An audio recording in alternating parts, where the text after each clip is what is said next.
पंडित जी महाराज पूजा में लगे हुए हैं, भोले बाबा का दिव्य मंदिर।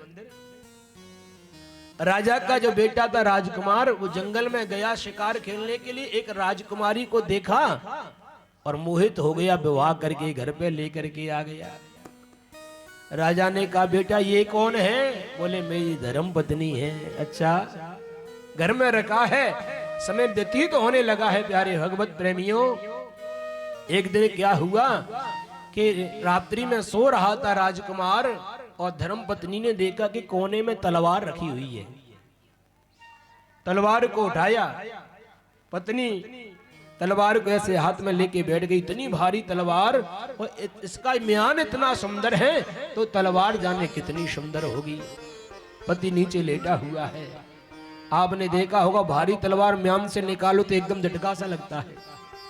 जैसे ही म्यान से तलवार को बाहर निकाला, इतनी भारी थी कि अपने हाथ से छूट गई और पति की गर्दन पे धड़ाम से गिर गई। पति की गर्दन कट गई और पति की गोविंदाय नमो नमः हो गई। उसने कहा हे राम राम, ये क्या हुआ? राजा सुनेगा, फांसी की सजा देगा। ऐसा करता हूं कि इसको उठा करके बाहर बगीचा में डाल देता हूं, पंडित जी का नाम ले दूंगी, पंडित जी फूल तोड़ने के लिए आएंगे और मैं रोना प्रारंभ कर दूंगी। ऐसा ही हुआ, पंडित जी ने फूल तोड़े और राजकुमारी ने रोना प्रारंभ कर दिया। ओहो, मेरे पति को पंडित जी ने मार दिया।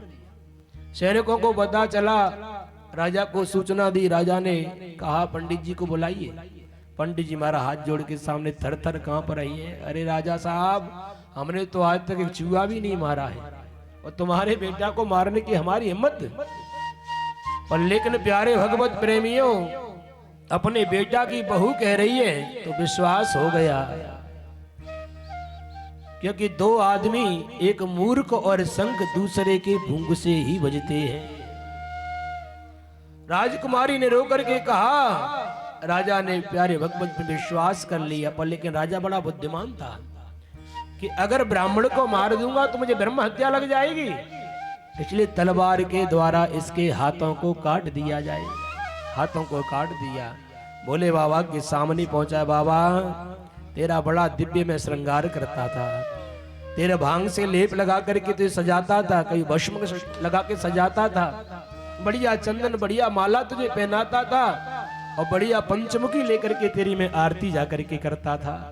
पर मेरे जब हाथ ही नहीं रहे तो अब मैं तेरी सेवा कैसे कर पाऊंगा? हे भोलेनाथ, मुझे हाथ कटने का बिल्कुल भी दुख नहीं है, कष्ट नहीं है। केवल कष्ट है तो एक बात का कष्ट है कि तेरी पूजा बचपन से मैंने की हुई है, निस्वार्थ भाव से जाके की हुई है। क्या पूजा करने का फल यही है कि दोनों हाथ कट जाए, जीवन में कष्ट आ जाए? रोता हुआ अपने गुरुजी के पास और काशी में पहुंच गया है।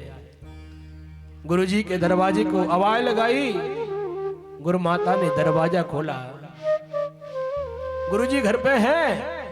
गुरु माता ने 1,00,000 गाली पटक दी। चले आते जाने कहां से? गुरुजी घर पे हैं, गुरुजी घर पे, चलो यहां से, भाग जा यहां से। बेचारा बाहर बैठ गया। ओहो, ऐसी औरत के साथ और गुरुजी जाने कैसे जीवन यापन करते होंगे। गंगा स्नान करके गुरुजी महाराज आए। अरे गुरुजी, गुरुजी अंदर लेके पहुंचे हुए हैं। बेटा, तू कहना चाह रहा होगा कि ऐसी औरत के साथ में तुम कैसे समय को काटते हैं? बेटा, मैं पहले जन्म में कौवा था, ये पूर्व जन्म में जाकर के गधी थी, भार ढोते ढोते इसकी पीठ में घाव हो गया। मैं चोंच मारता रहा उस घाव में जाकर के, इतनी परेशान हो गई, गंगा में जाके कूद पड़ी। पर मैं इतना दुष्ट था कि मैंने वहां भी इसका पीछा नहीं छोड़ा। मैंने चोंच मारी, चोंच फंस गई, मैं भी गंगा जी में इसी के साथ गोविंदाय नमो नमः हो गई। मरने के बाद यह मेरी पत्नी बनी, मैं इसका जाके पति बना हुआ हूं। और सुनो पंडित जी, तुम्हारी जो दोनों भुजा कटी हुई है, इसका भी एक कारण है। बोले क्या? तुम पहले जन्म में भी ब्राह्मण थे और इस जन्म में भी ब्राह्मण है। एक गाय जा रही थी, कसाई तलवार लेकर के आ रहा था, गाय भाग गई। कसाई ने पूछा पंडित जी, क्या गाय इधर से गई हुई है? तो आप हाथ से माला जप रहे थे तो आपने दोनों हाथों को ऐसे कर दिया, इधर गई है, चला जा। जैसे ही आपने हाथ किया हुआ था, कसाई गया, कसाई ने जाके गाय को काट दिया है। गाय रोक के नहीं लगी। आज ब्राह्मण अगर हाथ का इशारा नहीं करता तो शायद मेरे प्राण बच जाते। तो वही गाय आकर के आज वो राजकुमारी बनी हुई है, वो कसाई जाकर के उसका पति बना हुआ है, क्योंकि उस कसाई ने गाय को मारा और आज उस राजकुमारी रानी ने जाके उस राजकुमार को मार दिया है। सुनो पंडित जी, पहले जन्म में तुम ब्राह्मण थे, इस जन्म में ब्राह्मण है, इसलिए करनी का भोग है, पूजा के भोगना पड़ेगा। आपने भी हाथ किया था और आज उस राजकुमारी ने भी तुम्हारी तरफ केवल हाथ किया हुआ है कि इसने जाके मेरे पति को मारा हुआ है। कथा समझ में आई प्यारे भगवत प्रेमियों? इसलिए जीवन में बढ़िया कर्म करते रहो, भले ही 8 घंटा पूजा मत करो, पर लेकिन अपने कर्मों पे प्यारे भगवत प्रेमियों ध्यान देते रहे कि हमारे शरीर से, हमारी वाणी से, हमारे मन से किसी के आत्मा को कष्ट तो नहीं हो रहा है। प्रेम से बोलो हर हर महादेव।